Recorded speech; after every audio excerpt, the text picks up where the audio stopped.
चलिए जानते हैं झारखंड के सिलेक्टेड काम की महत्वपूर्ण 15 बड़ी खबरों को सिर्फ 10 मिनट में। पर अभी तक वीडियो को लाइक और सब्सक्राइब नहीं किए हैं तो जरूर कर लें, और वीडियो को कहां से देख रहे हैं कमेंट में जरूर लिखें। रांची को मिलेगी जाम से मुक्ति, ट्रांसपोर्ट फेज 1 का हेमंत सोरेन ने किया उद्घाटन।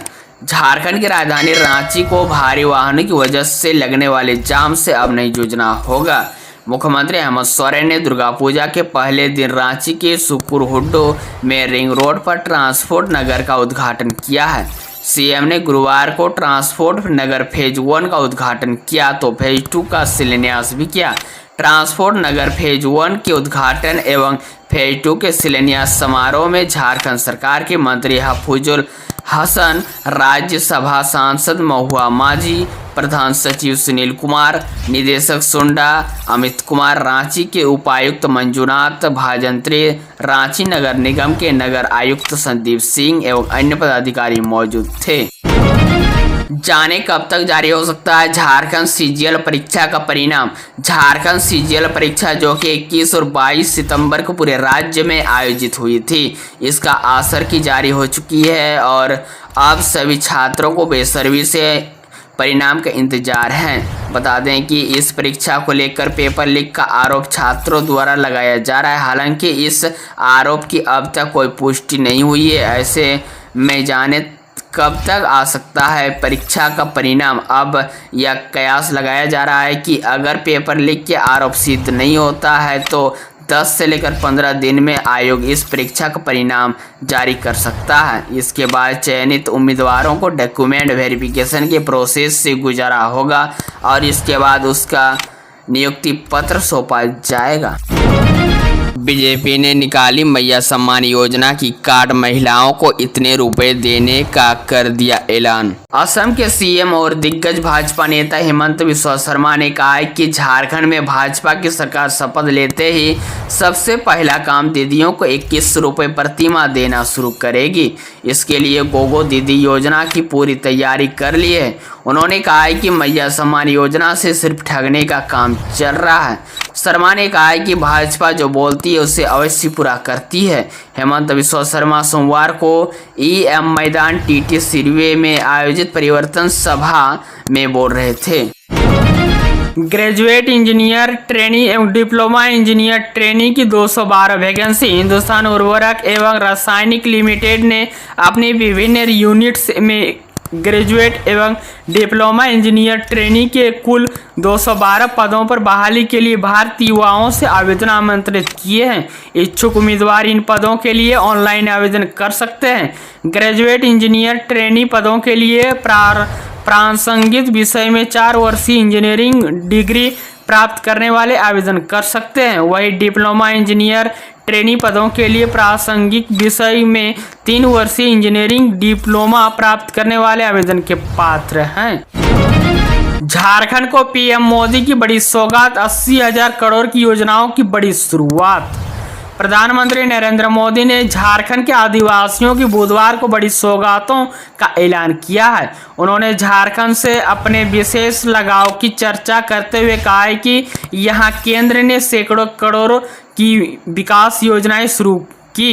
रैली से पहले सरकारी कार्यक्रम में 80,000 करोड़ से अधिक की विकास योजनाओं का उद्घाटन और शिलान्यास किया है। इनमें से धरती आबा ग्राम उत्कर्ष अभियान, मोबाइल मेडिकल यूनिट और बिजली जैसी कई योजनाएं शामिल है। इससे पहले राज्य में 6 वंदे भारत ट्रेन भी दी थी।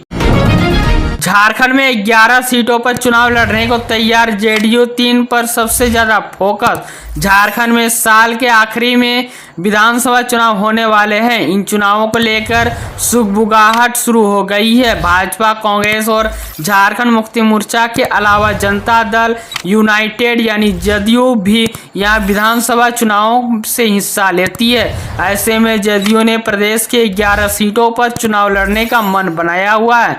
इस दौरान जदयू ने झारखंड की 3 विधानसभा सीटों को प्राथमिकता में रखा हुआ है। इन सीटों पर जदयू को अपने लिए काफी संभावनाएं दिख रही है। आबू आवास के लिए पैसे मांगने का आरोप, काठी कुंड में पंचायत सचिव को बंधक बनाकर पीटा। काठीकुंड प्रखंड के पंदन पहाड़ी पंचायत भवन के सामने बुधवार को अबू आवास के लिए लाभुकों ने पंचायत सचिव अजित दा के साथ मारपीट कर सरकारी कार्य में बाधा उत्पन्न की। एसआई केदारनाथ ने पुलिस बलों के साथ जमकर पंचायत सचिव को चंदूल से सुरक्षित बचाकर थाना लाए। प्रखंड विकास पदाधिकारी ममता मरंडी ने पंचायत भवन जाकर घटना की जायजा ली। जानकारी के अनुसार बुधवार को पंचायत सचिव अजितदा पंदान पहाड़ी पंचायत भवन जाकर विधान के आदेशानुसार स्वच्छता को लेकर ग्राम सभा आयोजित करने की तैयारी में जुटे हुए थे। धनबाद पुलिस पर लगे कोयला चोरी के आरोपों की जांच करेगी सीबीआई, हाईकोर्ट का आदेश नहीं चली सरकार की दलील। झारखंड हाईकोर्ट ने धनबाद में कोयला चोरी और पुलिस की संलिप्तता की जांच सीबीआई से कराने का आदेश दिया है। जस्टिस एसके द्विवेदी की अदालत ने अपने आदेश में कहा है कि प्रथा की ओर से याचिका में उपलब्ध कराए गए सभी साक्ष्य जांच योग्य है। यह मामला राज्य के महत्वपूर्ण संसाधन कोयला की चोरी से संबंधित है। इसकी जांच सीबीआई से कराई जानी चाहिए। जांच में तथ्य सही पाए जाने पर सीबीआई आगे कार्रवाई कर सकती है। क्रेडिट कार्ड ब्लॉक करने का झांसा देकर महिला के खाते से उड़ाए 18,000 रुपए। आजकल ऑनलाइन फ्रॉड के मामले लगातार बढ़ रहे हैं। धोखाधड़ी करने वाले साथीरों को आमजन को क्रेडिट कार्ड इश्यू होने और खोने की जानकारी मिल रही है। इसके जरिए लाजसाज बातों पर फंसाकर लोगों के रुपए उड़ा रहे हैं। इस क्रम में बेकुंडपुर थाना क्षेत्र के दिघवा गांव के निवासी मुकेश कुमार की पत्नी कमलावती देवी के सेंट्रल बैंक ऑफ इंडिया के बैंक खाते से एक अज्ञात शख्स ने ओटीपी पूछकर 18,000 रुपये उड़ा लिए। कमलावती देवी ने महिला मामले में साइबर थाने की पुलिस से शिकायत की है। पुलिस को कमलावती ने बताया कि उसके पास 29 अगस्त को दोपहर करीब 1 बजे एक अज्ञात शख्स का फोन आया। फोन करने वाले शख्स ने उसे कहा है कि वह क्रेडिट कार्ड डिपार्टमेंट में बोल रहा हूं। उस शख्स ने कहा है कि आपका कार्ड गुम हो गया है, हम उसे ब्लॉक कर रहे हैं और आपके नंबर पर एक ओटीपी आएगा, वह हमें बता दें। उसी वक्त उसके कहने पर उसके नंबर पर आए ओटीपी की जानकारी दे दी। महिला ने बताया कि ओटीपी बताते ही उसके बैंक खाते में एक बार रुपए निकलने का मैसेज आया। पता चला कि उसके खाते से 18,000 रुपये उड़ गए हैं। इस मामले में साइबर थाने की पुलिस ने प्राथमिक दर्जे की छानबीन शुरू कर दी है। केंद्र सरकार ने बांग्ला सहित 5 भाषाओं को क्लासिकल लैंग्वेज का दिया दर्जा। प्रधानमंत्री नरेंद्र मोदी की अगुवाई में गुरुवार को हुई केंद्रीय कैबिनेट की बैठक में भारतीय भाषाओं को लेकर बड़ा फैसला लिया गया। कैबिनेट ने 5 भाषाओं को क्लासिकल लैंग्वेज का दर्जा दिया। केंद्र कैबिनेट ने जिन 5 भाषाओं को क्लासिकल लैंग्वेज का दर्जा दिया उसमें बांग्ला, मराठी, पाली, प्राकृतिक और असमिया शामिल है। बैठक के बाद केंद्रीय मंत्री अश्विनी वैष्णव ने कहा है कि पीएम मोदी ने हमेशा भारतीय भाषाओं पर ध्यान केंद्रित किए हैं। आज 5 भाषाओं मराठी, पाली, प्राकृतिक, असमिया और बांग्ला को शास्त्रीय भाषाओं के रूप में मंजूरी दे दी है। उन्होंने कहा है कि अपनी भाषा में हमें गर्व करें। आपकी भाषा में एजुकेशन हो चाहे कोई भी भाषा हो, हमें अपनी भाषा पर गर्व होना चाहिए। JLKM सुप्रीमो जयराम महतो इस विधानसभा से लड़ेंगे चुनाव। पत्रकारों से बातचीत में कर दी बड़ी घोषणा।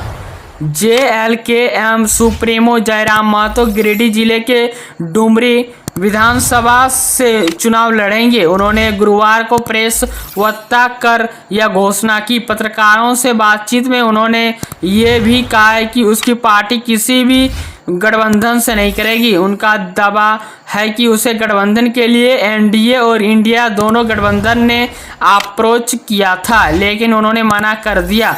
पार्टी के केंद्रीय अध्यक्ष ने कहा है कि उनकी पार्टी धनबाद जिले के सभी सीटों पर चुनाव लड़ेगी। इसके लिए तैयारी चल रही है। जयराम महतो ने इसके बाद 5 और उम्मीदवारों का ऐलान किया है जो कि आगामी विधानसभा चुनाव में उसकी पार्टी के बैनर तले चुनाव लड़ेंगे।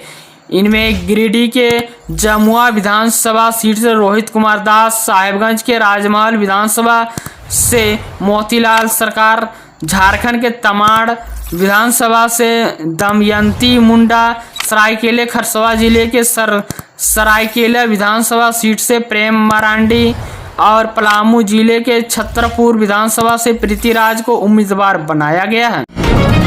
विद्युत आपूर्ति में आ सकती है समस्या, इन मांगों को लेकर हड़ताल पर गए झारखंड के विद्युत कर्मी अपने विभिन्न मांगों को लेकर झारखंड ऊर्जा विकास श्रमिक संघ गुरुवार से अनिश्चितकालीन हड़ताल पर चले गए। इससे पहले बिजली विभाग ने कर्मियों ने हड़ताल की जानकारी दे दी थी। बुधवार को बैठक कर उन्होंने कहा था कि 6 सूत्रों मांगों को लेकर झारखंड ऊर्जा विकास श्रमिक संघ के हजारों सदस्य 3 अक्टूबर से लेकर हड़ताल पर जा रहे हैं। राज्य में आउटसोर्स अभिशाप बन गया है, हर जगह लूट खसोट चमक पर है, सरकार सोई हुई है। हड़ताल के अलावा संघ के पास कोई दूसरा विकल्प नहीं है। उसके हड़ताल से ये साफ हो चला है कि बिजली आपूर्ति में समस्या आएगी। रसोई गैस की कीमत में 100 टका की बढ़ोतरी, 1400 से ज़्यादा चुकानी होगी अब कीमत। बांग्लादेश में रसोई गैस की कीमत आसमान छू रही है। यहाँ 12 किलोग्राम वाले LPG सिलेंडर की कीमत में 35 टका की बढ़ोतरी हुई है। इससे इसकी कई कीमत 1455 टका हो चुकी है। पिछले 4 महीने में कुल 100 टका की बढ़ोतरी LPG में देखी गई। जनता की जेब पर महंगाई का जोरदार झटका लगा है। नेपाल में भारी बारिश का नया अलर्ट जारी, बाढ़ और भूस्खलन से 240 से अधिक की मौत। नेपाल सरकार ने बुधवार को भारी बारिश का नया अलर्ट जारी किया है। कई दिनों से लगातार हो रही बारिश के कारण बड़े पैमाने पर बाढ़ और भूस्खलन की घटनाएं हुई है, जिससे हिमालयी देश में 240 से अधिक लोगों की मौत हो गई है। नेपाल की गृह मंत्री रमेश लेखक ने अधिकारियों और आपदा प्रबंधक एजेंसियों को हाई अलर्ट पर रहने का निर्देश दिया है, क्योंकि मौसम पूर्वानुमान के अनुसार कोसी और बागमती प्रांतों के साथ साथ काठमांडू घाटी में भारी बारिश होने की संभावना है। यह चेतावनी जल विज्ञान और मौसम विज्ञान विभाग द्वारा दोनों प्रांतों के कुछ हिस्सों में और अधिक भारी बारिश के संभावित खतरों का उल्लेख करने के बाद आई है। तो 12 लाख रेलवे कार्मिकों को मिलेगा 78 दिनों का बोनस, पोर्ट कर्मचारियों के लिए भी ऐलान। रेलवे कर्मचारियों को केंद्र सरकार ने बड़ा तोहफा दिया है। केंद्र की तरफ से आने वाले त्योहारों में कर्मचारियों को 78 दिनों का बोनस देने का ऐलान किया है। जानकारी के अनुसार सरकार के इस फैसले से करीब 12 लाख कर्मचारियों को लाभ होगा। बोनस का भुगतान दशहरा और दीपावली की छुट्टी से पहले किया जाएगा।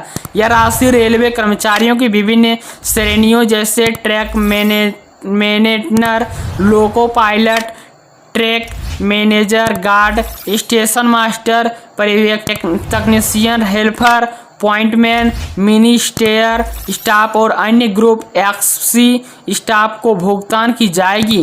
PLB का भुगतान रेलवे कर्मचारियों को रेलवे के प्रदर्शन में सुधार की दिशा में काम करने के लिए प्रेरित करने के लिए एक प्रोत्साहन के रूप में कार्य करता है।